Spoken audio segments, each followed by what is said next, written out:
Buenos días a todos. Me encanta tener este nutrido auditorio de Sincelejo, del departamento de Sucre. Agradezco a la organización de este congreso, a Cinon 19, su equipo. Evidentemente, como estamos en una casa de todos, que es en este caso la Cámara de Comercio, y por tanto también el soporte de la Universidad de Sucre. Sobre todo me hace especial ilusión llegar al interior de Colombia, ya que llevo 7 años y claro, uno se concentra en las grandes ciudades para transferir tecnología y por tanto para mí es un placer y un honor hacer llegar la transferencia tecnológica y el conocimiento aplicado de lo que vamos a hablar ahora.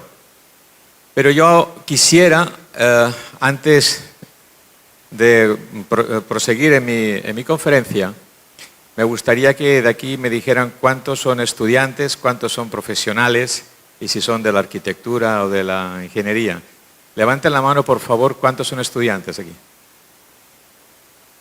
Bravo, el futuro está asegurado, compañeros. ¿Y contratistas o ingenieros, cuántos hay? Perfecto. Bueno, ustedes han de contribuir a las siguientes generaciones. Vamos a hablar de nanotecnología, que es una ciencia que estudia los materiales tamaño nano. Esto entraremos ahora en la definición técnica. No quisiera a estas horas de la mañana convertirlo esto en una clase. Yo soy docente también y no es el foro adecuado, pero sí hacer llegar de una forma entendible qué es la nanotecnología, qué es la electroquímica y qué son los productos que producen esa reacción química como son los polímeros. Pero lo importante de este video, el águila normalmente se identifica con la sabiduría. Se identifica, es un ave que está en las alturas y otea desde arriba y tiene una visión superior. Y cuando habla de una visión superior no tiene que decir de prepotencia, sino que tiene una amplia visión del panorama, ¿no? Eso significa que debemos romper con aquello que no funciona. Si hablamos de innovación, quiere decir de que vamos a mejorar lo que hasta ahora se ha estado haciendo. Y eso ustedes saben que sobre todo en los países latinoamericanos aquello de que ya está bien, toda la vida se ha hecho igual, todo lo conservador es bueno. ¿Y para qué? Un poco de pereza mental. ¿Y para qué meternos cosas nuevas? Porque rompe el status quo, relación contratante-contratista. Entonces, la academia tiene que ver mucho, que es donde se recoge y se estructura las diferentes áreas de conocimiento y forma futuros profesionales que son estrictamente necesarios para implementar cualquier tipo de tecnología. Eso va a significar que ya no sé, cuando yo llegué en el año 2012 a Colombia y me di cuenta que en ningún pensum de ninguna facultad de ingeniería civil en Colombia existía la electroquímica de suelos, yo podía hacer dos cosas. O me voy para casa, porque aquí no hay nada que hacer, o realmente me involucro en la transferencia tecnológica y el conocimiento aplicado. En un pensum hay mecánica de suelos y es compactación dinámica. Y de ahí no paramos. De ahí se quedó quieto. Por esa misma razón, tenemos que romper no solamente el sector académico, sino la voluntad política. Los profesionales, los tecnólogos, lo que no puede ser es que uno acaba su carrera o sus años se egresa de la universidad y pueden pasar 25 años y no ha ido ni a un simple curso, ni ha ido a un congreso. Por eso les felicito a ustedes, porque ustedes son futuros profesionales que realmente van a tener éxito, porque ustedes están aquí. No están en sus horas libres en otros sitios. Tienen inquietudes y las inquietudes de carácter intelectual son, hoy día, la llave de acceso al conocimiento. Y ese es el mejor recurso que tiene un país. No la minería, no el oro, el petróleo. Es el conocimiento de cada uno de los profesionales y tecnólogos. ¿Para qué? Para impulsar el proyecto de vida personal y el progreso de su país. El país no se ama solo un día al año, en el día que se celebra nacional, es con su esfuerzo diario y qué puede hacer usted por su país, no lo que su país puede hacer por usted. Y bajo ese orden de ideas, yo he querido hacer esta introducción para que se sitúen en el plano, que van ustedes a ver cosas ahora que posiblemente lo hayan visto, lo hayan oído, pero eso es el inicio, un camino, como decía el ingeniero Carlos La Semilla, y es de agradecer porque su conferencia ha introducido elementos claros de reflexión desde el punto de vista ambiental, pero ahora vamos a actuar localmente sobre un sector muy concreto de las infraestructuras, que es la estabilización de vías. Y para ello, quiero que se dispongan mentalmente. Voy a intentar evitar entrar en tecnicismos, sino hacer un surfeo rápido para que tengan una visión, porque donde hay miles de tesis doctorales en el mundo y cantidad de literatura, en 45 minutos comprenderán ustedes que eso es prácticamente imposible, ¿no? Bien. Primeramente, tenemos que saber qué es la nanotecnología. Son esas grandes palabras que al final, si no echas mano de la etimología, descompones esa palabra, no sabes cuál es su significado. Hoy tenemos el éxito de esta conferencia, es que ustedes, cuando acabe mi conferencia, sepan lo básico para identificar y no les induzcan a error, ni desde un punto de vista académico, ni profesional, ni económico de lo que estamos hablando. Porque como buenos latinos que somos maximalistas, pasamos de la nada al todo. Resulta de que ya hay especificaciones técnicas en licitaciones públicas que hablan de nanotecnología y resulta que quien se va a ganar la vida serán los abogados. Porque los proponentes que pierden la licitación, como no han sabido responder, han sido mal puntuados, pero es que los que lo tenían que evaluar no tenían ni idea. Con lo cual es muy importante que ustedes sepan distinguir tres cosas. ¿Qué es la nanotecnología? ¿Qué es la electroquímica de suelos? ¿Y qué son los polímeros sintéticos y ecológicos? Y en eso es lo que vamos a desarrollar el tema. En las diferentes fases y luego pues un poco pues entender cada una de ellas para tener al menos un punto de partida en que todos estemos de acuerdo, porque estamos hablando de ciencia y tecnología. Esto no es una charla del Tupperware o del Amway. Esto es ciencia y tecnología, ¿de acuerdo? Entonces, la nanotecnología es la ciencia que estudia la materia en un tamaño microscópico de nanómetros. La 1000.000.000ª parte del metro o la milésima parte del milímetro, como ustedes le quieran llamar. Es decir, entramos en el campo de las estructuras moleculares. Tenemos la observación de los átomos, los protones, los neutrones. O sea, hemos llegado a descomponer, a investigar sobre eso. ¿Para qué? Para mejorar los materiales que se traten. De tal manera, como tratamos con el nano, viene del griego nano, y el logia, pues evidentemente, ciencia, ¿no? Hay un ejemplo 50.000 veces más pequeño que un cabello humano. Y esto realmente es una auténtica revolución industrial y de todo tipo. Esta es la revolución del siglo XXI. O sea, de cómo podemos mejorar los materiales, porque hemos clonado en un laboratorio, después de la observación de un orgánico, hemos clonado y hemos mejorado un material. Por ejemplo, yo aquí tengo una imagen que les voy a enseñar más adelante. Bueno, esos son los tamaños. El nanómetro tiene una escala que va entre 1 a 100. Claro, imagínense, en estos momentos tenemos partículas en suspensión. Pues esas partículas en suspensión se pueden visualizar, ¿verdad, profesor? Se pueden visualizar en un microscopio. Claro, cuando llegamos hasta ese nivel de profundidad, imagínense cómo podemos mejorar materiales para clonarlos o para remodelarlos, ¿no? Por ejemplo, el hombre no inventa, descubre. El científico descubre. Y el primer, ¿cómo empezó el mundo de la cultura? Si hablamos desde la antigua Grecia, cuando ciencia, religión, filosofía, era todo uno.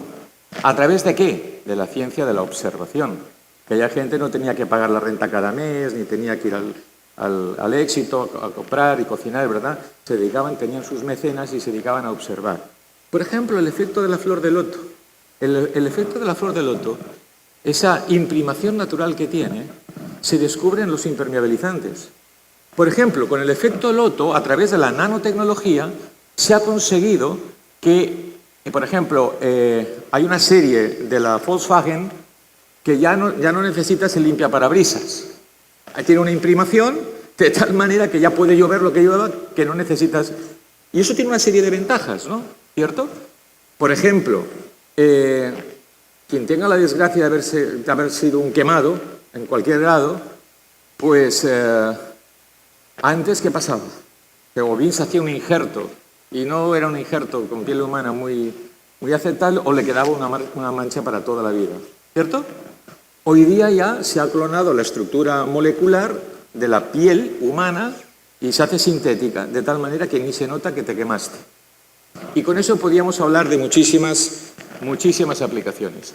Fíjese, no sé si alguien de ustedes acá ha estado estuvo en el Mundial de Fútbol de Rusia. Pero yo tengo algún amigo que fue y resulta que cuando entraron en esos estadios nuevos de fútbol, o futebol, como dicen los brasileños, pues ya no veían aquellas vigas enormes. ¿Y veían qué? Unas vigas pequeñas, pero fíjese, láminas de carbono. Con menor tamaño, tenía mayores resistencias y menor costo. Pues eso es lo que es la innovación. Tienes que mejorar procesos, sistemas, materiales, rendimientos de todo tipo. No solo tecnológicos, sino también económicos. Y eso llegaremos. Les haremos sufrir a los contratistas el tema económico hasta el final. El grafeno igual. El grafeno es otro material que hay muchísimas aplicaciones. Por ejemplo, es el conductor electrónico para los procesadores más rápido del mundo, 10.000 veces más que los que tenemos hoy en cualquier computador. Se están haciendo implantes de láminas de grafeno para impulsar deficiencias psicomotrices en el cuerpo humano. Fíjense esto de lo que estamos hablando, ¿eh? O, por ejemplo, si hay alguien aquí del cemento me va a matar, pero resulta de que en la Universidad de Oxford hace 6 meses publicó un informe en el cual ya con láminas de grafeno se sustituyen ciertas aplicaciones del cemento con el 10% del insumo que utiliza el cemento, pero con mayores resistencias. Pero claro, esto hasta que vaya al sistema y hasta la cadena, de momento está en el sector académico. Bueno, importante saber, ahora vamos a centrarnos cómo la nanotecnología se aplica al tema suelos. Los recubrimientos naturales de la naturaleza a base de silicatos, pues son los que más abundan en la arena y los cuarzos. Nosotros trabajamos sobre la primera parte del manto terrestre, evidentemente. Como mucho en a pique podemos llegar a 1,5 metros o una cosa así, ¿cierto? Yo tengo que advertirles que nosotros trabajamos para estabilizar bases sobre la subrasante. O sea, siempre sitúense en el plano que estamos hablando. ¿Qué hacemos de la subrasante a la capa de rodadura o hasta la carpeta de asfáltica? Solo vamos a hablar de eso, ¿de acuerdo? Entonces, se trabajan para mejorar diferentes materiales, pero en el caso nuestro es para la estabilización de suelos. Yo creo que no hace falta que hablemos más de los problemas, ¿cierto? Lo que produce, ¿qué podemos solucionar? Esto es un auténtico problema no solamente de tipo ambiental, de tipo movilidad, de disminución de la economía local, porque imagínense, hoy nos encontramos en Colombia, gracias a Dios, con 28 zonas de postconflicto, donde casualmente el 60% de la riqueza de Colombia está ahí. Pero claro, está sin explotar ¿el qué? El agro.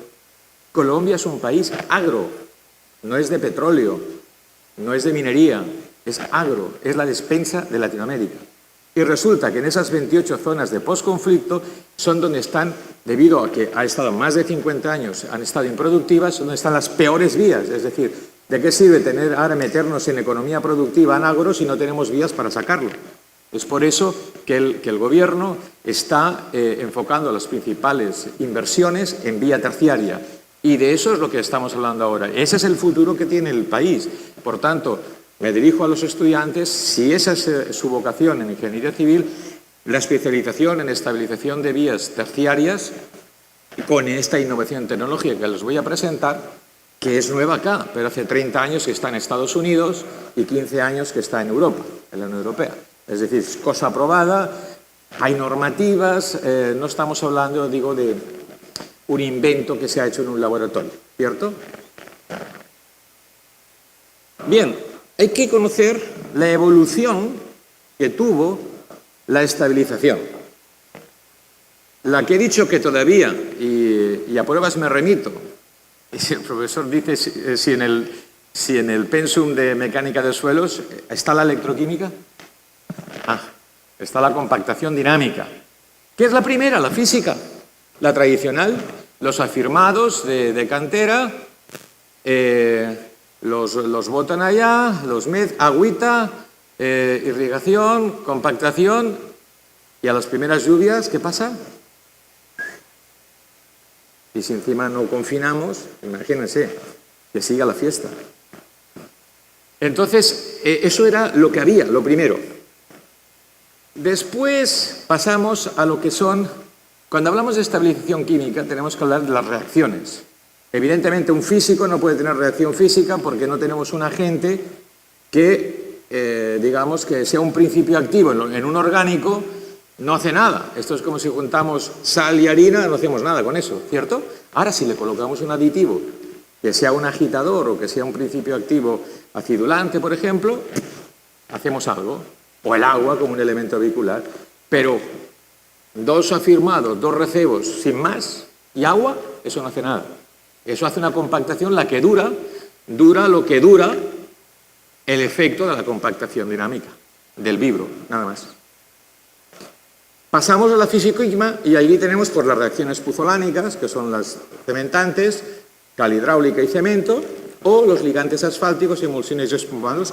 Esto ya se consideró un gran avance y había industrias auxiliares por detrás, y es la eclosión del cemento, que es el tótem de la infraestructura, el cemento.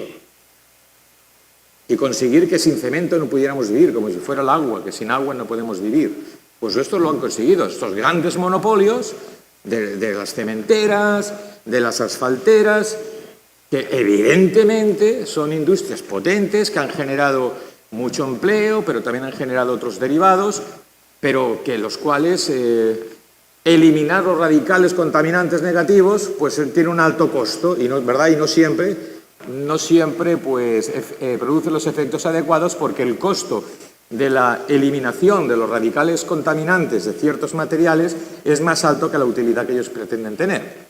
Y ese es, como decía el ingeniero Carlos antes, el problema del costo que queremos, un bolsillo u otro. ¿Queremos el ahorro o queremos la salud? Pues en esto es exactamente igual, con un agravante, que se los explico en el siguiente paso histórico de la evolución. Las reacciones químicas. Ahora les explicaré esto. Quiero alertarles también en el sentido generar conciencia cuando una cosa es el tema económico, pero a veces lo que nos queremos ahorrar nos repercute al ser humano. Se los explico fácilmente. Cuando en química tenemos la orgánica y la inorgánica. Por ejemplo, en la orgánica tenemos en monómeros, que ustedes van a ver después qué es un monómero y qué es un polímero. Tenemos sales, aceite sulfonado y polímeros orgánicos. Y en inorgánica, enzimas, aditivos derivados pétreos y vegetales. Muy bien, les voy a dar a ustedes un ejemplo. El aceite sulfonado. El aceite sulfonado es un derivado o bien pétreo o bien de la hulla vegetal. Contiene, además de los orgánicos, contiene radicales contaminantes. ¿Y saben ustedes con qué sustancia se refina el aceite sulfonado? Sí, lo voy a decir con todas, no lo digo yo, lo dicen los fabricantes en sus hojas técnicas y fichas de seguridad. Ácido sulfúrico. Eso quiere decir que si nos pasamos de la raya, esto va al suelo, y el suelo por capilaridad a los acuíferos, y generalmente las vías terciarias, ¿verdad?, que están al lado de los campos donde se producen, donde hay producción agraria. ¿Y qué pasa si contaminamos el agua? Que es muy alcalina. Cuando estamos comiendo una verdurita o como estás comiendo una frutita, nos estamos comiendo nosotros la parte contaminante. Y eso, el quien está ahí en la vía, eso no piensa. Ni el que hace la especificación técnica en una licitación no piensa. ¿Por qué? Porque como toda la vida se ha hecho igual. Entiendan lo importante que es saber de dónde venimos para saber hacia dónde vamos. Esto hoy día, les tengo que decir que gracias a las presiones de muchos colectivos, de muchas ONGs que están en el país, de muchos contactos, empresas como por ejemplo del ingeniero Carlos, que están ahí luchando por todo eso en materia medioambiental, se consigue, por ejemplo, que ya en Colombia, en el Ministerio de Medio Ambiente, en el año 2016, se regula un decreto, un proyecto de decreto, cuidado, que entra en vigor el enero de 2020, en el cual se genera un registro de sustancias peligrosas químicas, aplicadas o bien industriales o bien para otro tipo de actividades productivas. ¿Por qué? Porque tienen que ser registrados esas sustancias o bien por sí solas o bien en combinación con otras para evaluar el daño que puede hacer al ser humano, a los vegetales, a los animales y incluso a los minerales, que pueden inducir a otras reacciones en cadena químicas que tengan otros efectos nocivos. ¿Cierto? O sea que ya hay esperanza. O sea, yo digo la realidad, pero que también ya se han empezado a hacer cosas. Pero siempre cuando ya no tenemos el problema encima. ¿De acuerdo? Bueno, y diríamos, oiga, pues ya química orgánica e inorgánica, pues ya estamos a nivel europeo, a nivel americano. No, por una razón muy simple, porque aquí todavía tenemos la reacción química, pero no hemos eliminado los radicales negativos contaminantes, no los hemos eliminado. ¿Por qué? Porque esto es lo último. Esto es lo último innovador. Esta es la innovación que les vengo a traer a ustedes. La química sintética inorgánica, a través de la electroquímica, con polímeros sintéticos y ecológicos. Acuérdense que dijimos que a través de la nanotecnología estamos clonando en un laboratorio o bien de un orgánico o bien de una sustancia inorgánica, le estamos eliminando lo que contamina, por decirlo claro, y generamos y formulamos un polímero única y exclusivamente para tema de estabilización de suelos y que formula justo para cada una caracterización de suelos, conforme la tabla ASHT o la SUX, cualquiera, da absolutamente igual, y tenemos un proceso totalmente limpio. La palabra aquí ecológica está mal expresada, pero si tengo que decir un palabrejo técnico, prefiero que hablemos de un ecosistema y que no altera el ecosistema, pero lo importante que es química sintética inorgánica. Y verán ustedes las ventajas que tiene eso a continuación. Claro, ahora tenemos que ver, yo creo que quedó claro lo que era la nanotecnología, ¿cierto? ¿Quedó claro? Ahora quiero que quede claro qué es la electroquímica. O sea, cómo mecaniza el suelo a través de la electroquímica. Eso es básico, es el segundo. ¿Qué reacciones químicas produce la electroquímica con los polímeros? Y veremos que es un proceso limpio, es un proceso sencillo, pero que hay que conocerlo. Porque si no tenemos ese conocimiento, volveremos al cemento, volveremos a la cal, porque ya se ha hecho toda la vida así, de esa manera, ¿cierto? Y por eso es una de las ciencias que va a caballo de la física y la química, y que detrás, para llegar aquí, es que entiendan, que es lo que le he dicho antes, un país no es más rico porque tenga mucha producción petrolífera, tenga oro, tenga minería, es el conocimiento. Es las inversiones que se hacen en I+D+I. Pero no solo es que sean grandes programas que hagan las universidades, sino es que tiene que ser un conjunto de instituciones del sector público y privado para que recojan todo eso en una y lo apliquen. ¿De qué sirve en una universidad tener? Yo les doy un ejemplo, porque como es cierto y lo que digo es verdad, si no es verdad, pues que me lleven ante un juez. Pero la Universidad Nacional, la Javeriana, la de los Andes, hay doctorados de esto. Pero la Universidad Nacional, ¿de qué sirve? Para nombrar doctores. ¿Y dónde está el siguiente paso? Devolver a la sociedad aquello que se ha invertido con los impuestos de los colombianos. Oiga, pónganlo en marcha. ¿Pero por qué no se pone en marcha? Porque hay intereses espurios políticos y los lobbies que protegen y frenan la innovación tecnológica. ¿Me hago entender? O sea, no es que esto no estuviera aquí, que ahora viene el españolete aquí a decir algo que suena chino. No, eso ya estaba en parte aquí. Ahora no ha habido la voluntad política y realmente piensen ustedes una cosa, que hasta hace bien poco, con este nuevo gobierno, no soy yo, porque yo no soy político, el programa de la economía naranja es la que ha venido a explotar las nuevas tecnologías, con cosas que ya estaban, en el caso nuestro, en el Ministerio de Transportes y en Envías, y estaban allá listas para su uso, pero no había la voluntad política. Por eso no se puede ir por libre, ni la universidad puede ir por libre, ni los profesionales por otro, el sector financiero por otro. O sea, esto es algo que tenemos que estar comprometidos todos los actores y factores que favorecen el progreso económico del país.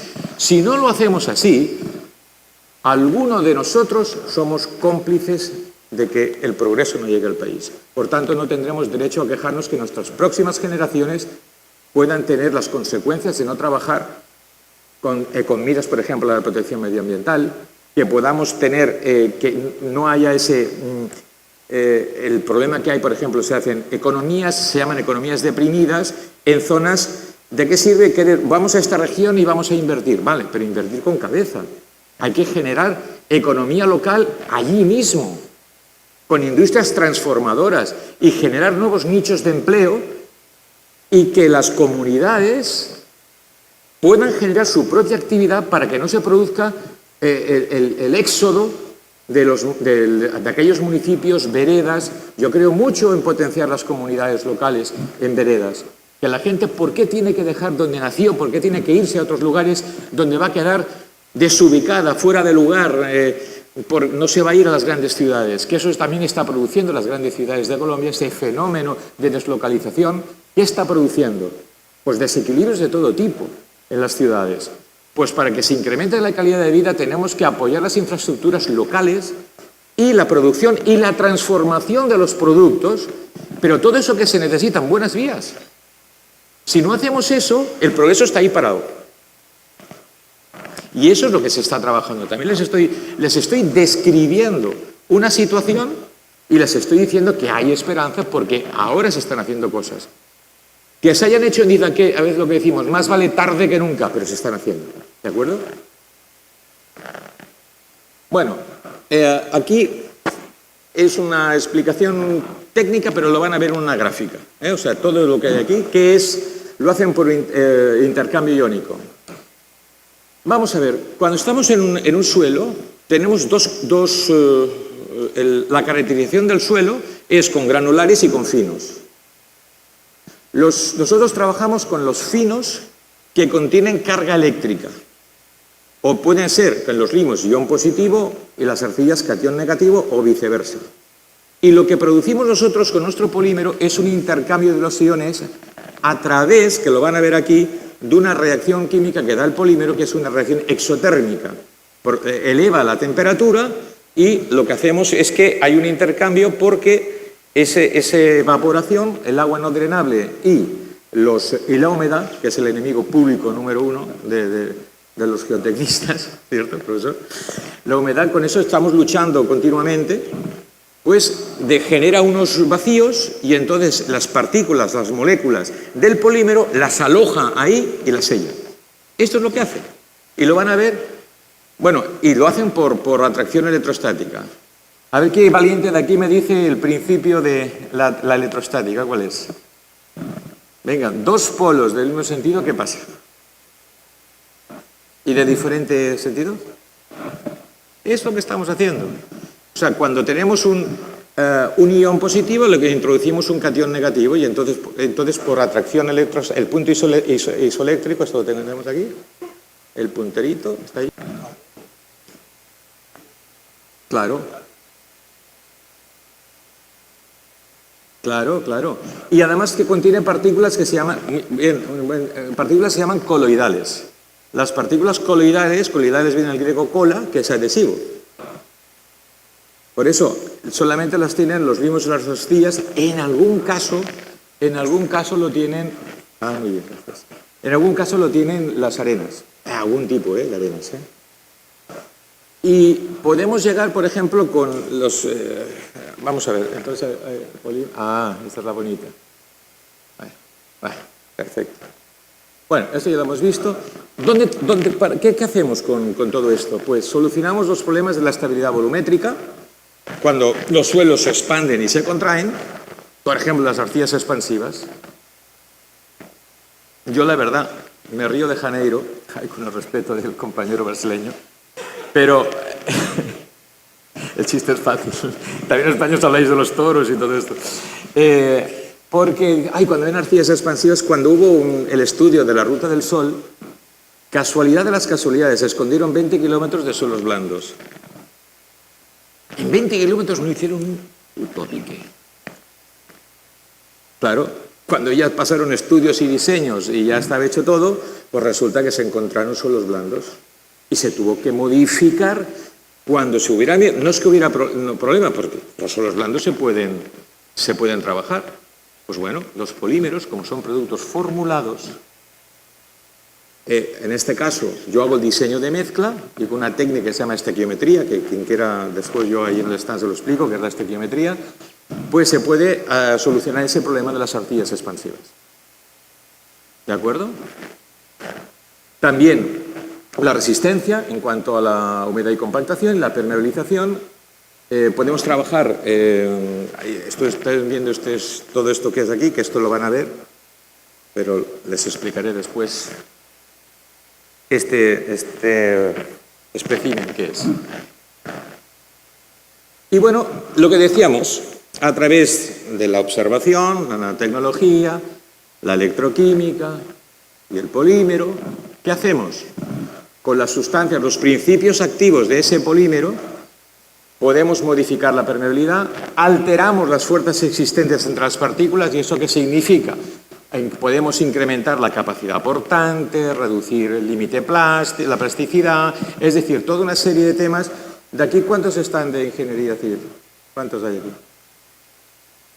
Oiga, eso de ustedes es muy conocido, ¿no? O sea, que no estoy hablando yo... O sea, entonces, alteramos... Es que no lo sabía. Oiga, ustedes me han hecho trampa. Estamos aquí hablando con esta de ingeniería civil, por favor. Entonces, esto es lo que decimos. Podemos trabajar sobre aquellos parámetros que están claramente debilitados con el propio suelo en la mayoría de los temas. Y mírense lo que les estoy diciendo. Ahora les recito los 3 amigos que yo hago con mi tecnología. Si yo trabajo con el propio suelo, oiga, evito desastres ecológicos como el de Mondoñedo. Ya no tenemos que ir a las canteras. Ya no tengo que sacar los arios de los ríos. Cuando yo estabilizo la base y le doy una mayor resistencia, poca broma, reduzco al 50% cuando haya carpeta asfáltica. ¿Por qué? Porque ya tengo los coeficientes de resistencia, los números estructurales, y los igualo, los supero. Porque yo formulo con el polímero, para no pecar ni por exceso ni por defecto. No es porque échele y hágale y contra más le haga, más le ponga, más va a trabajar. No, porque hay una curva y cae en picado luego. O sea, todo es formulado, todo existen metodología, protocolos, de tal manera que lo único que es aprenderlos. Y bueno, hoy no es el motivo de la conferencia, pero para eso le lanzo el reto aquí a la Universidad de Sucre, para que estructuren materias, para que todo esto yo diga, que nos sigan y hagan diplomados y hagan jornadas técnicas y les expliquen ustedes a los estudiantes de ingeniería civil, aquellos que quieran ampliar, tienen todo, por parte nuestra, tienen todo nuestro apoyo. Bien, las reacciones inducidas por estabilización, pues son las típicas que ustedes conocen, eléctricas, mecánicas, químicas y de calor y calcinación. Y dentro de las químicas son, evidentemente, la trabajada con polímeros. Y claro, ¿y qué es un polímero? Pues oiga, es tan fácil como decir, poli viene del griego varios, y mero, parte de. Cuando tenemos una estructura que forma parte de una cadena, tenemos un polímero. Y ahora, para que desdramaticemos el tema de la química, que a veces asusta la química, Díganme algo que cumpla esos dos temas. Díganme una cadena de algo que entre sí tengan algo que ver y no sea una sustancia química. Y será un polímero, en estricto etimológico sentido de la palabra. Díganme un polímero, ¿qué puede ser? Algo que tenga que ver entre todos. No estoy hablando de sustancias químicas, ¿eh? Os digo para que utilicen un poco la abstracción. ¿Ah? Sí, por ejemplo. Muy encantadora. Oiga, que estamos ya... Te he quitado el almuerzo ya. Pero, por ejemplo, la Vía Láctea es un conjunto de estrellas, ¿o no? Poli, varios, mero, parte de las estrellas, la Vía Láctea. ¿Me hago entender? O sea, no pensemos polímero, plástico, porque, claro, aquí nos venden todo raro. Polímero, plástico, plástico, contaminante. O sea, cuando uno no tiene conocimiento se queda simplemente con lo de arriba y con lo que escucha y en vez de contrastarlo lo convierte en pseudociencia. Y eso nos pasa a todos, cada día. Y no solo en el área de las ciencias, sino de las artes, de las humanidades, de la sociología, de la política. Interpretamos, escuchamos algo y ya nos lo quedamos y lo fijamos. Y si encima lo vemos en Facebook y lo dice cualquier gurú, pues ya, palabras de Dios, palabras del Señor. Entonces, está formado por cadenas muy largas de moléculas, formada por la unión de monómeros. Un monómero es mono de una sola sustancia. ¿Qué sería un monómero? Cloruro de sal. Cloruro de sodio, la sal común. ¿Cierto? Bueno, pues oiga, se estabilizan vías en este país con cloruro de sodio. Claro, con el 6% de cemento. ¿Ven ustedes dónde está el chiste? Con el 6% de cemento. Y claro, trabaja el cemento, pero entonces ves en la lista de precios únicos del IDU a 145.000 pesos el kilo de sal. ¿Cómo eso? Más el 6% de cemento. Y que siga la fiesta. Y es un monómero. O sea, tiene muy poca resistencia. Es uno solo. Nosotros estamos hablando de polímeros. ¿Ven ustedes los diferentes colores? No, prometo no tocar nada. ¿Ven ustedes los diferentes colores? Es porque formulamos diferentes sustancias sintéticas para dotarles de unas propiedades que mecanizarán el suelo, ese suelo concreto y determinado. Es decir, partimos de unos principios activos y como mucho podemos, por incremento, por disminución, por variación, por alteración, podemos acertar esa fórmula determinada. Partimos de unos estándares, pero podemos mejorar los principios activos para dotarle mayor resistencia y mayores propiedades. Y eso siempre estaremos trabajando en el laboratorio, por eso hablamos de nanotecnología, y estaremos trabajando con sustancias que no contaminan. Fíjese trabajar con el cloruro de sodio. ¿Qué estamos haciendo con el agua? Aquí el compañero había dicho algo del agua, importantísimo. Si tenemos el agua muy alcalina, ¿qué tenemos? Pues nos va a salir una verdura muy salada y con unas propiedades que nos va a destrozar todas. Las vitaminas se las come, los microbios, lo come todo. Todo lo que supere el pH de 6, si van por los acuíferos, mire usted el efecto que tenemos en la cadena de alimentación humana. ¿De acuerdo? Más o menos. Bueno, y se definen esos polímeros, podemos como diseñamos el polímero en el laboratorio, porque tenemos las partículas nano, pues los podemos distinguir por su composición, por su estructura, por su origen, porque nosotros al sintetizar, por ejemplo, nosotros tenemos en nuestra industria química que han visto ustedes antes, tenemos más de 800 polímeros y muchos son derivados vegetales. Nosotros ponemos del maíz, por ejemplo. Nosotros en la división, tenemos 3 divisiones, especialidades químicas, que es la que llamamos nosotros, pero hay desmoldeantes y de alimentación. Y en desmoldeantes, pues eso, pues tenemos sustancias de sustancias orgánicas, sintetizamos y les damos esas propiedades determinadas para esos materiales. Pues en la división de especialidades químicas y en los polímeros aplicados a la estabilización de suelos, le damos, para que ustedes lo entiendan también, DIANAN, que es Desarrollo y Aplicaciones Nanotecnológicas, somos una consultora geoquímica. ¿Y qué hacemos? Yo siempre lo digo y es así de fácil. Somos como el médico de los suelos. Ustedes cuando se encuentran mal, van al médico y el médico, a menos que sea el gurú o el brujo de la tribu, que solamente verle, digo, usted tiene cirrosis. ¿Verdad? Le tendrá que pedir análisis de sangre, de orina, de placas, etcétera, etcétera. Y con base a esos estudios, le hace ¿qué? Una diagnosis. Y después, un tratamiento adecuado. Pero eso de échele, hágale, y ya, como ese es un país que está encementado, pues entonces échele el 6% de cemento y ya con eso ya, y que siga la fiesta. No, porque no es lo que necesita ese suelo, porque al contrario, estamos alterando un suelo o natural, o el racimo tiene un desgaste determinado y por mucho usted quiera, no le va a dar usted más propiedades mecánicas al suelo, porque ese racimo está salado. Entonces, ¿qué hacemos?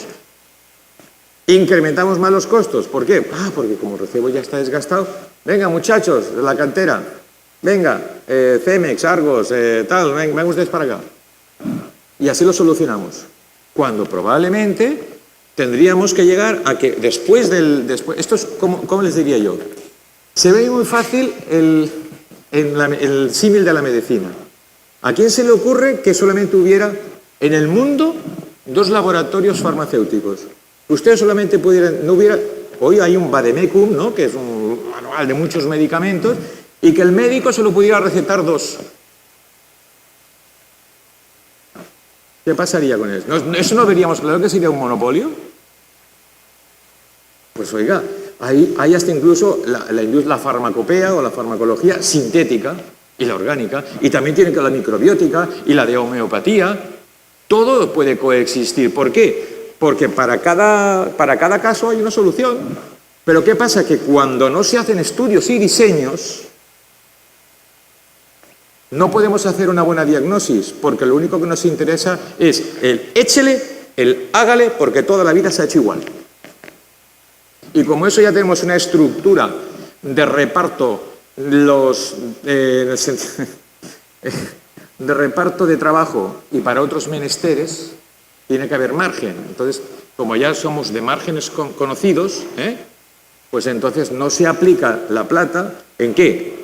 En los procesos que se deberían hacer. ¿Y de qué les sirven a ustedes, estudiantes? Que les enseñen en la universidad a hacer los estudios, diseños, la metodología, los procesos, y cuando llegan a la vida real no se los permiten.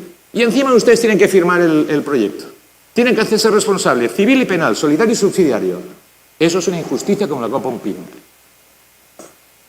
Miren la responsabilidad que tienen ustedes de exigir al gobierno, a sus patronos, a sus contratistas, el día que tengan que trabajar, que se hagan las cosas correctamente. Porque quien irá al trullo serán ustedes. ¿Me hago entender?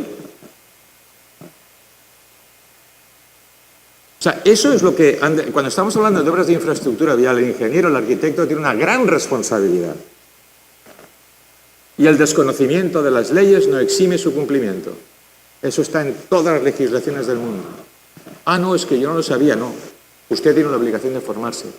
Porque verdad que usted, por corporativismo, y es lógico, usted firma un proyecto como ingeniero, ¿usted cómo se pondría si le firmara el maestro de obras, un topógrafo, un proyecto que solamente lo puede firmar un ingeniero civil? ¿Cómo se sentirían ustedes? Por tanto, todo tiene su correlación. Y hemos de ser escrupulosos porque el 50% del éxito de todo tipo de obra de infraestructura vial son los estudios y los diseños. Si no se hace bien, no podemos ir así. Tenemos que tener nuestra hoja de ruta. La bitácora. La bitácora es importantísimo. Saber qué ha pasado en tiempo real. Escribir, que a los latinos no nos gusta escribir, solo nos gusta hablar. Escriban, hagan informes. Ya sé que eso es pesadísimo, pero eso es su mejor registro de calidad de su trabajo. Ese es su elemento de defensa. Yo les hablo como perito judicial de infraestructuras. Háganlo, porque le están dando papaya a las compañías de seguros, que no lo entienden. ¿Cómo pueden ustedes defenderse que lo hicieron bien? Primero, que no tenían ustedes un patrón, un estudio y diseño hecho. Y segundo, que no tienen el registro de su trabajo cada día que lo hicieron. ¿Y cómo lo acreditan ustedes? Por eso es importante no solo tener el conocimiento. Goethe, un filósofo alemán, dijo, no es preciso pensar, es preciso obrar. Y para obrar hay que hacerlo con procedimiento. Que no tenemos el conocimiento, no tenemos los medios, los tenemos. Que no se los exigen, exíjanse ustedes mismos. Un país, les dije, es el conocimiento. Y ni ningún otro país tiene que ser el reino de la mediocridad. Ha de ser la superpoblación de la excelencia. A eso tenemos que ir. Porque si no sabemos dónde ir, nunca llegaremos. Por eso hay que tomarse en serio la innovación tecnológica. No como un elemento demagógico, bonito, que dicen todos los políticos, pero a la hora de la verdad es un bueno mismo, ¿no? Todos tenemos que ser buenos. Derechos fundamentales de la Constitución. Todos tenemos derecho a una vivienda, todos tenemos derecho a una salud. Eso lo dicen todas las constituciones del mundo. Y los problemas que hay para llegar a ejecutarlo, ¿cierto?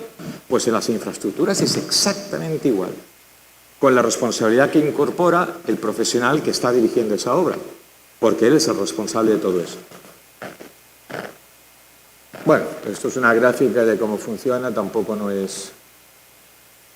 Y aquí es un poco lo que les había dicho. Volvemos a la técnica. Las partículas del suelo las tenemos allá, que tienen esas deficiencias en cuanto a humedades, en cuanto a agua no drenable, y entonces introducimos las partículas del polímero, producimos esa reacción exotérmica, ¿y qué hacemos? Se repele por el efecto de la ley de Arquímedes. Todo cuerpo sumergido en un líquido experimenta un empuje hacia arriba igual al peso del líquido que desaloja, ya sea un líquido o sea un gas o una evaporación o lo que sea. Y entonces, como lo deja vacío, esos vacíos los llena y los sella el polímero.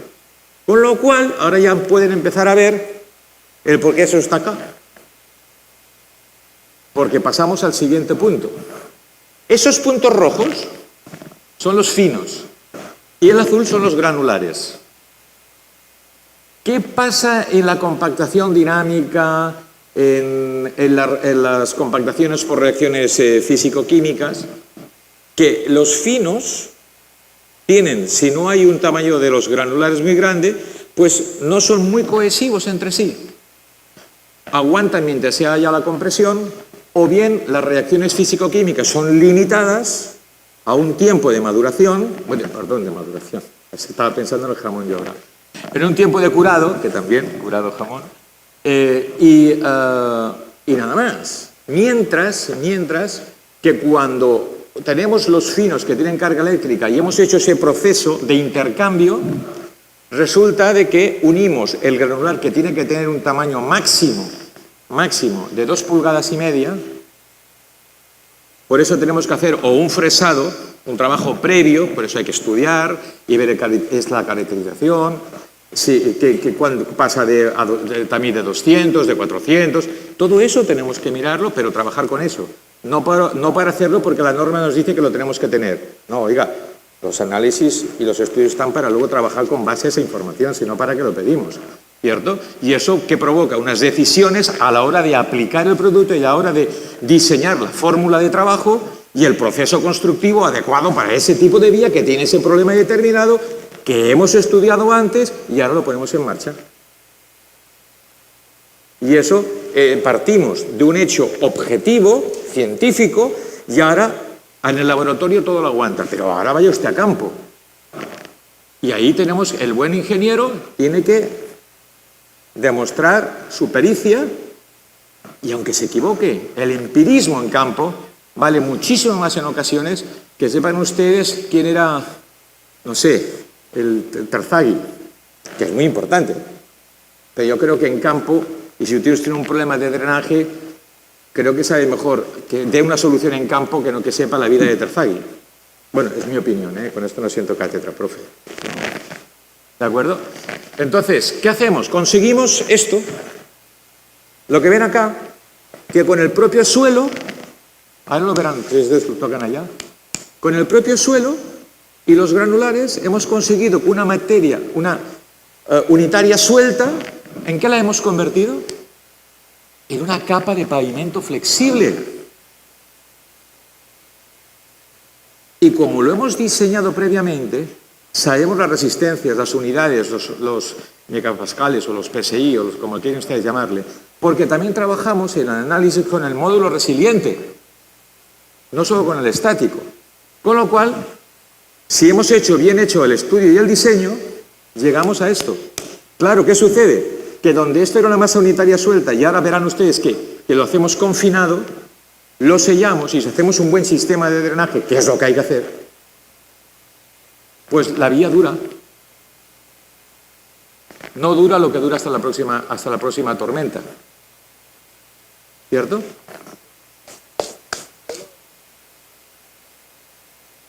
Sí, claro. Bueno, es que claro, lo que hay que ver es primero, cuando ya hemos hecho bien, hemos analizado la calificación de ese suelo determinado, veremos si el recebo que tiene, pues tiene mucho desgaste. Pero ¿qué pasa? Que el secreto del tema está que nosotros con el propio suelo le incrementamos su capacidad portante, o sea, le damos aquellas propiedades que perdió.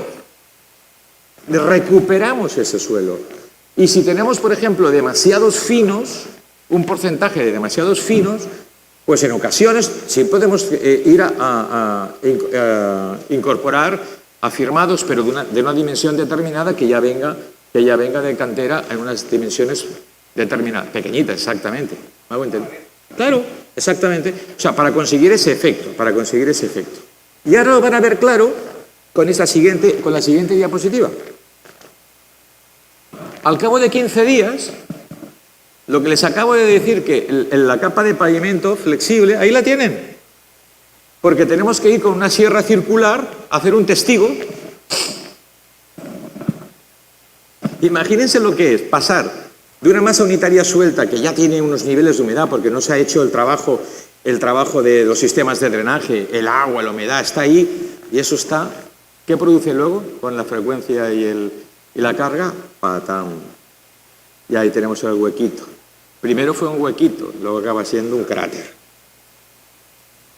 Solución. Nuevo recebo. Y que siga la fiesta. Cada 3 meses.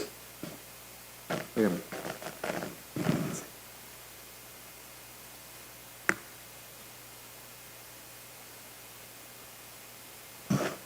Buenísima pregunta.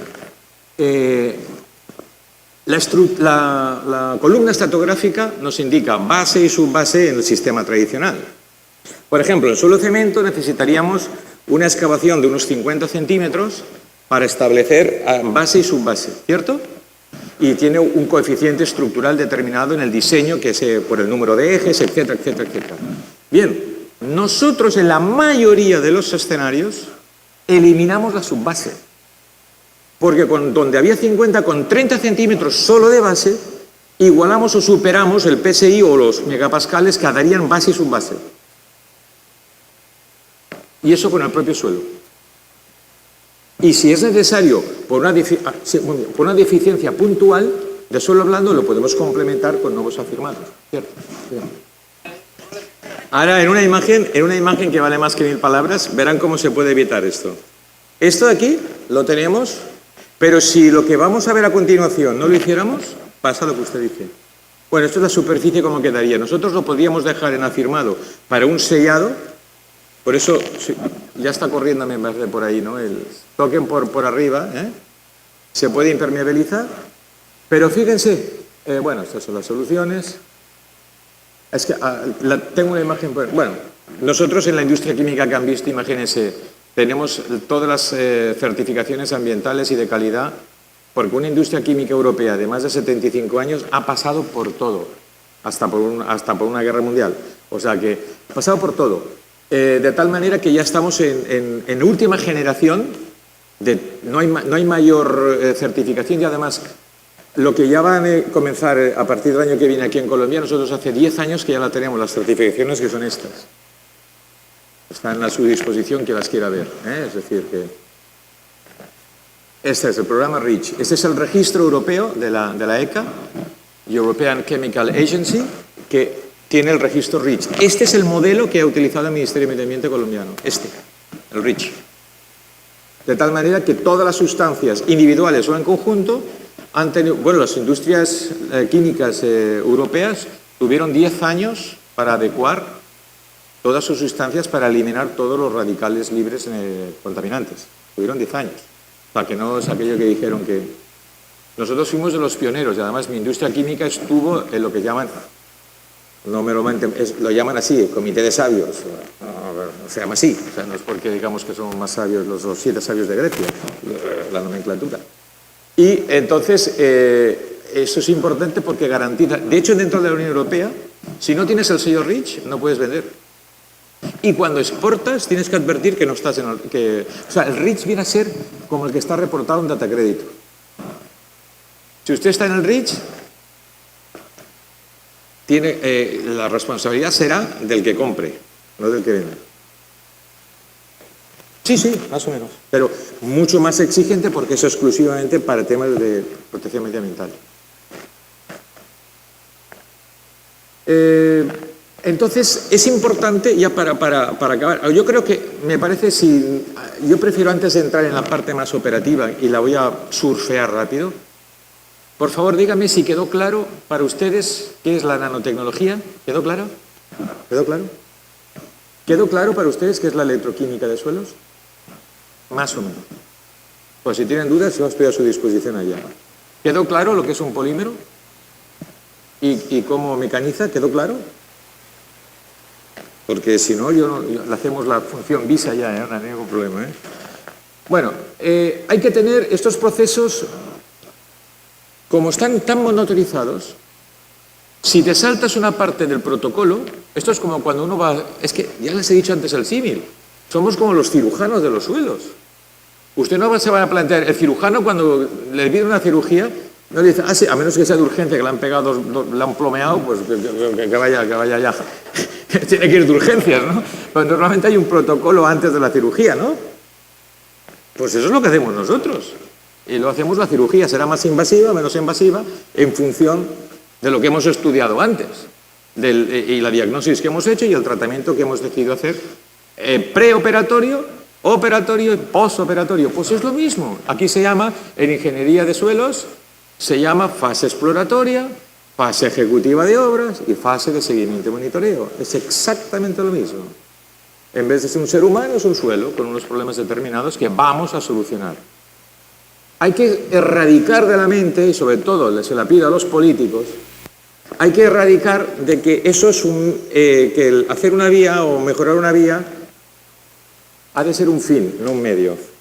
O un medio para ser un fin. No sé si me hago el pendejo para evitar decir las cosas más claras. Entonces, vamos a solucionar el problema. O sea, el problema es solucionarlo. A incrementar la durabilidad de la vía al menor costo y en el menor tiempo posible. Eso se llama eficacia y eficiencia. ¿De qué? De los recursos públicos. ¿Que no hay buenos técnicos? Claro. ¿Que no hay conocimiento? Sí. ¿Qué falta? Todos lo sabemos. Entonces, quiero decir que el proceso está. La fase exploratoria, si hacemos un buen estudio y diseño, incorpora pues impacto medioambiental, estudio de suelos, diseño geométrico, pero no diseño geométrico de copiar y pegar. Eso lo hacemos todos, copiar y pegar. No, oiga, estudia realmente la patología de ese suelo, porque lo que el buen profesional tiene que dictaminar y en sus informes periciales tiene que decir exactamente ese enfermo que tiene y qué solución hay que darle y con qué hay que hacerlo, porque eso va a durar más. Pero si tú ya vas con la premisa que lo que no quieres es que dure la vía, ahí tenemos un problema muy grave. Y los profesionales y ustedes tienen la obligación de exigir a los niveles de arriba los procesos que se cumplen escrupulosamente y que la platica se gaste en el ítem que corresponde. Por eso tienen que ustedes intervenir en la estructuración de los proyectos, en los estudios previos de las licitaciones públicas. Porque si no, cuando una vía se ha hecho, es un acto administrativo que solamente se puede revocar con otro acto administrativo. Y cuando le den a ustedes audiencia, la vía ya se ha vuelto aquí un año ya se ha vuelto a averiar otra vez. ¿Me hago entender? Es decir, por eso es muy importante su conocimiento, que ustedes tengan la transferencia de la tecnología y ese conocimiento aplicado, porque no es más inteligente aquel que sabe solucionar un problema, sino aquel que tiene la capacidad de evitarlo. Por eso el conocimiento es tan importante, y el empirismo, y el trabajo en campo. Yo no veo un ingeniero civil que no pise la vía, y que vaya el joven egresado, y bueno, si se equivoca no pasa nada, ¿eh? Si ustedes supieran, por defectos de forma, por fallos tontos, lo que se evitan de pagar las compañías de seguros, ¿por qué? Porque no hay peritos que les digan, no, usted lo hizo bien, usted lo hizo mal, no hay elementos sustantivos de prueba que se llaman. Por eso, cuando uno está bien preparado, se impone. Y no se impone porque grite más. Se impone porque demuestra con argumentos técnicos, empíricos, científicos, técnicos, con un laboratorio, con su cuaderno de bitácora, que lo hizo como el procedimiento era necesario. Es el mayor secreto. Entonces, todo esto ustedes ya lo saben. Todo lo que se tiene que hacer en fase exploratoria, todo lo que se pide en los laboratorios. Ahí es un terreno que ustedes dominan mucho. Pues sí les quiero decir, yo ya participé en la red novial de la Universidad de Antioquia, pero sí que les tengo que decir que en laboratorio, oye, para cada tipo de caracterización podemos trabajar. Por tanto, es aquello que decían las antiguas imprentas, ¿no? Lo difícil lo hacemos al instante, lo imposible tardamos un poco más. Y ese un poco más es el estudio. Pero para cada una de esas caracterizaciones, si estudiamos bien caracterización de ese suelo, podemos darle una solución apropiada a eso. No, échele y hágale. Y contra más porcentaje de cemento, mejor. ¿Y qué? Siga la fiesta. Pasemos. Pasemos, lo tengo yo que pasar. Bueno, entonces, todo esto son... nosotros solicitamos, o sea... Lo que indica la norma, más algunas pruebas más. ¿Para qué? Porque necesitamos unas pruebas colaterales o unos ensayos colaterales que ahora se van a incorporar en la normativa de INVIAS, pero que emanan de la ASTM 4609, anoten, la ASTM 4609 y la ASTM 494. Y ahí verán la metodología de análisis y ensayo. Y si se darán cuenta, es como mínimo la mitad de pruebas que exige la normativa de INVIAS. ¿Me siguen? Bueno, estos son lo típico, ustedes ya saben. Importantísimo, el Proctor y el Proctor modificado. El Proctor viene a ser como, bueno, a ver, el análisis de sangre, a ver si los triglicéridos como lo tiene, el colesterol como lo tiene, no tiene hierro, nada. El Proctor es el único dato objetivo fijo. Con ese trabajamos y nos da la densidad máxima seca y la humedad óptima de compactación. Con esto, hasta un recién egresado puede trabajar de residente de obra. Solo con eso sí se aplica bien.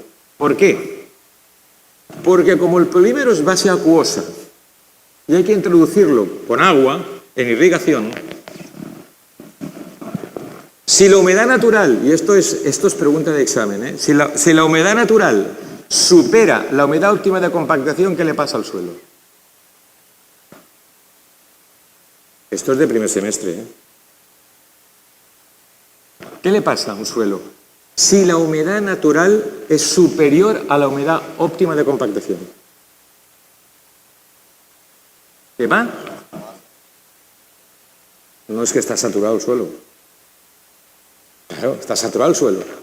Entonces, si tenemos, imaginémonos, el 8% de humedad óptima de compactación que la hallamos con una metodología en el laboratorio. Pero llegamos a campo, y bueno, ese día, cuando se hizo la pique, nos colocaba el 6% de humedad natural. Pero claro, es que a lo mejor hace 15 días que no llovía. Y ahora resulta que vamos el día de campo, el primer día de intervención de obra, y no tomamos la humedad natural.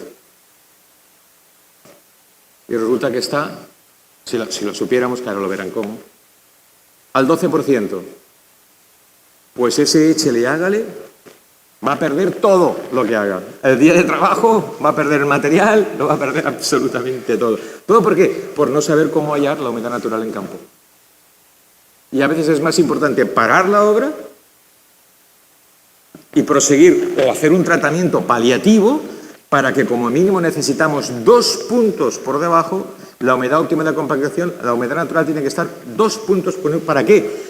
Porque como lo introducimos con agua como un elemento vehicular, necesitamos entrarlo con agua.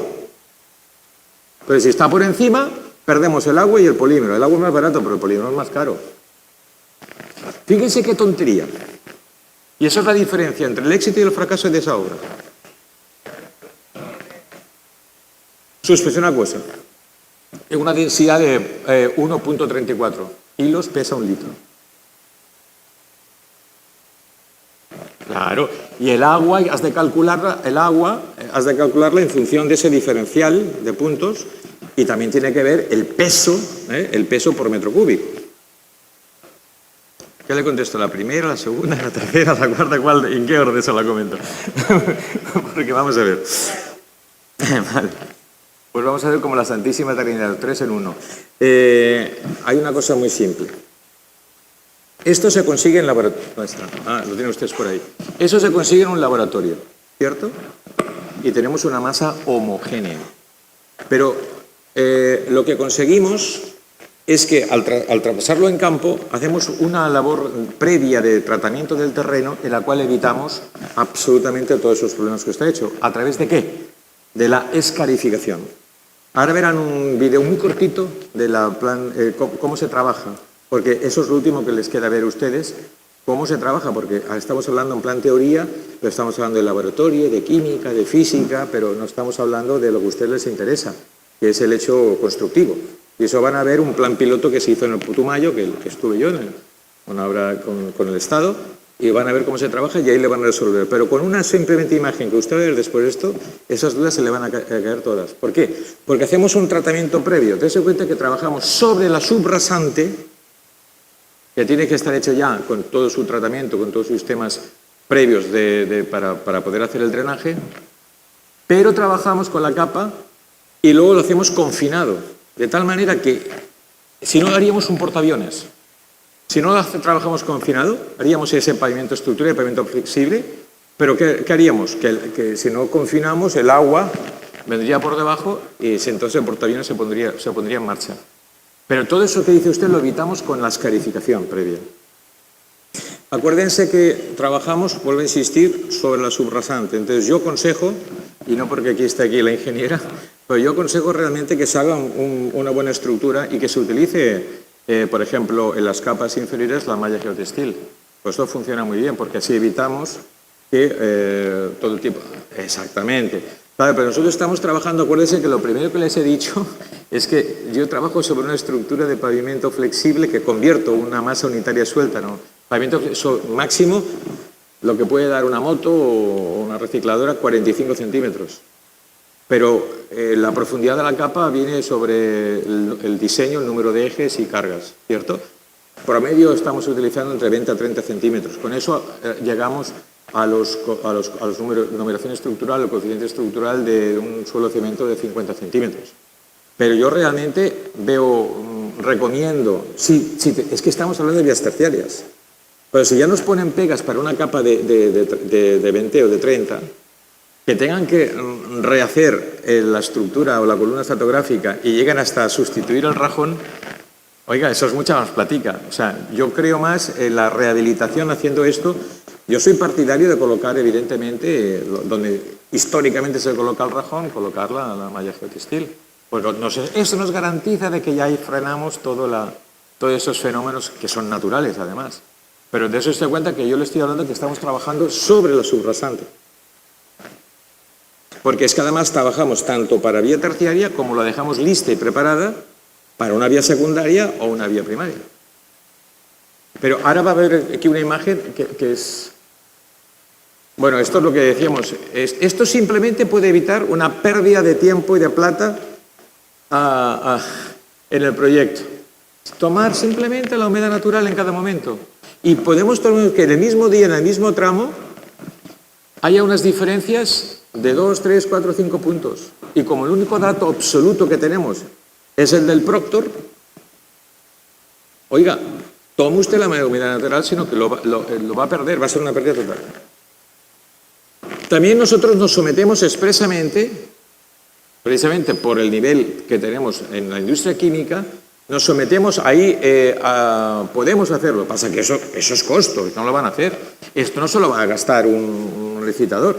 Exíjale, y el interventor, le exige usted una prueba de la cámara de envejecimiento porque la 4609 de la STM es evaluación de los aditivos químicos para la estabilización química de suelos. Ese es el tenor de la norma STM 4609. Y uno, cuando dicen, ¿y esto cuánto va a durar?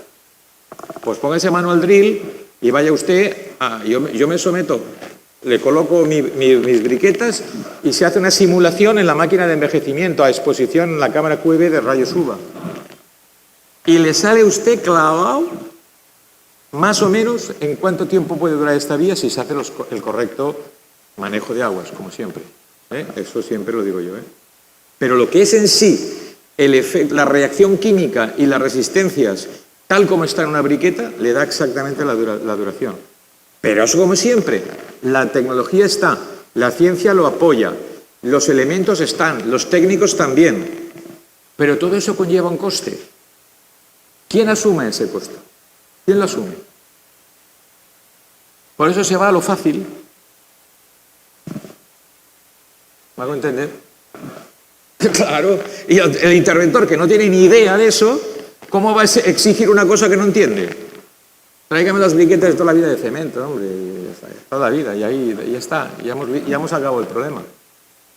Y ahí entonces, ¿ve? Esto es ciencia, la ciencia está aquí, no, está aquí, podemos comprobar si ese aditivo es bueno o no, porque oiga, el colbón es un aditivo químico, pero ¿ustedes pondrían colbón para estabilizar un suelo? Yo ni para una uña que se rompa, ¿no? Ni para eso. Entonces, eso está aquí. Bueno, yo no quiero perderme en esto porque eso es un material que doy en clases, dicto en clases, la cuestión más técnica. Aquí está la cámara, esta es la cámara, y aquí se reproduce. Y aquí está la espectrometría infrarroja también, la tomografía, es que hay de todo aquí. Lo que tiene que haber voluntad política, platica que se gaste en el ítem adecuado. Esto es lo que yo le quería decir. No quiero tocar el botoncito porque si no... ¿Ven? Y nosotros, otra de las cosas importantes, como trabajamos con el propio suelo, podemos hacer las cunetas. ¿Ven el bombeo ahí? Eso es un corte en perfil, ¿no?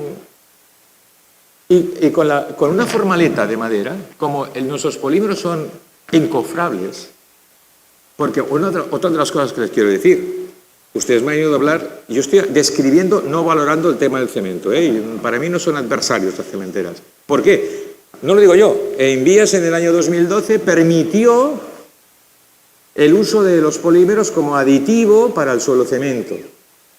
En la normativa de Invías Manual General de Carreteras en el 2012. Y se remite, Invías, no aporta nada, sino copia copiar y pegar, de la ASTM 494. Y en su capítulo octavo coloca aditivos de especial rendimiento. ¿Qué conseguimos con los aditivos, con los polímeros? Reducir a la tercera parte el insumo del cemento y triplicamos todas las propiedades físicas del cemento. La normativa estaba ahí y lo podían usar. ¿Lo han usado las cementeras? No, claro. Pero todo eso, podemos hacer las cunetas. Pues lo encoframos, formaleta de madera de 1 metro lineal, le damos la forma, lo colocamos allá, la ranita, pum, pum, pum, pum, pum, Oiga, y a la tercera parte del costo de un prefabricado. Ah, bueno, no, yo te vendo polímero. Bueno, todo lo demás, pues, es todos los servicios que nosotros podríamos, que de hecho podemos hacer. Bueno, esto es lo normal que se hace en cualquier fase ejecutiva de obras. Los trabajos previos, adecuación del terreno, por eso hay que trabajarlo previo. El 50% del éxito es dejar el suelo preparado antes de la estabilización. Los controles que se hacen en todo ese tema, evidentemente, esto ya es normal. Esto es muy importante, el densitómetro, porque si teníamos en el Proctor una densidad X determinada, le colocamos el polímero y al cabo de un mes está por debajo y no ha incrementado, oiga, pues, ¿sí o no? Ah. Y en seguimiento y monitoreo tenemos por último, es la metodología URCI, que es que también viene de una normativa de ASTM, en la cual es, digamos, una serie de tablas, una serie de parámetros para conocer el grado de deterioro de la vía, para actuar en fase preventiva y no tener con la cabeza abajo el lado de urgencias. Es decir, hay una serie de valores para ver, por ejemplo, severidad baja, media y alta, para toda una cantidad de patologías que surgen, y así podemos establecer, esto es mucho de pericia, ¿no? Pericia judicial, para saber más o menos evaluar cuando se intervino o cómo no. Por eso es muy importante saber con resultados la bitácora, lo que hizo el ingeniero residente, lo tiene que reflejar, porque mire, si aplicas esa metodología vas a saber si usted aplicó y cómo lo hizo el resultado de la obra, ¿no? Todo este tipo de corrugaciones, drenaje natural, bueno, todo esto lo que vemos, esto no es nada nuevo. También el tema del polvo, que es muy importante. Y luego, aquí se ve en los rangos de calificación del URCI cómo está la vía en ese mismo momento. Entonces, oiga, dé usted el informe, aquí hay que hacer algo. No esperar que ya esté en el peor de los escenarios, ¿cierto? Bueno, pues esto mismo. Y, bueno, estas obras que hemos hecho por todo el país. Este es el plan piloto que hicimos. Quien quiera algo de ver, porque veo que tengo poco tiempo, aquí les podemos ofrecer el video del plan piloto, que son 3 minutos, o me conceden 3 minutos. ¿Sí? ¿El video del plan piloto? ¿Ah, sí? ¿Lo tenemos? Ah, aquí mismo. Bueno, yo creo que, la verdad, eso es un tema muy extenso. Les agradezco muchísimo el interés y la atención que han tomado. Realmente crean que yo llevo 7 años acá y creo que si Dios me da salud, pues puede estar unos cuantos más. Pero lo importante es este mensaje que les he dejado de transferir la tecnología. Lo que les debe quedar claro a ustedes como conclusión de esta conferencia es generarles conciencia, despertarles para que para que se favorezca el progreso en este país se deben incorporar todas las tecnologías, no solamente en este sector, en cualquier otra. Es muy importante la actitud, el espíritu de superación, ir a buscar la excelencia. No todo es plata en este mundo. Es la responsabilidad, es labor bien hecha. Y en ese orden de ideas, humildemente, desde mi consultoría, desde la industria química que represento y desde el tiempo y misión que dedico a este país, realmente ustedes me tienen a su disposición. Muchas gracias.